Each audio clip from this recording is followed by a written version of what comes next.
আসসালামু আলাইকুম।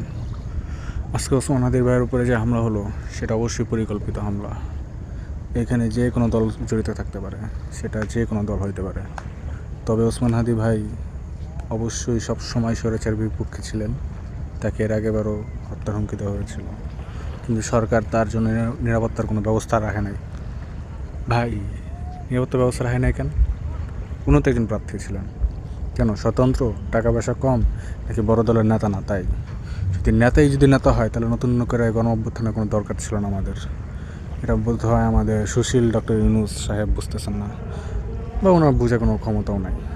যাই হোক, স্যারের প্রতি প্রদত্ত আহ্বান, স্যার বলেই ডাকলাম, আপনি দয়া করে খুনিদের ধরেন। জানে আপনি পারবেন, আল্লাহ আপনারা সে ক্ষমতা দিছে। যদি আপনি সদিচ্ছা করেন, চেষ্টা করেন, খুনি যে দলেরই হোক তার সর্বোচ্চ শাস্তি আমরা চাই। আর খুনি যে দলের হোক সে দলেরও শাস্তি আমরা চাই, খালি ব্যক্তির শাস্তি না। কারণ খুনি নিজে করে নাই, তারা খুনটা একটা দলই করাইছে।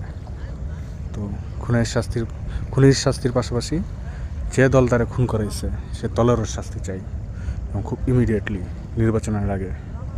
ভাবেন না আপনি নির্বাচন দিলেন আর আমাদের এই খুনিদের মাঝখানে রেখা চিল্লা যাইবেন, আমরা সেটা বৈশ্য দেখব। বিপ্লব এখনও মরা নাই। ইনকিলাব জিন্দাবাদ।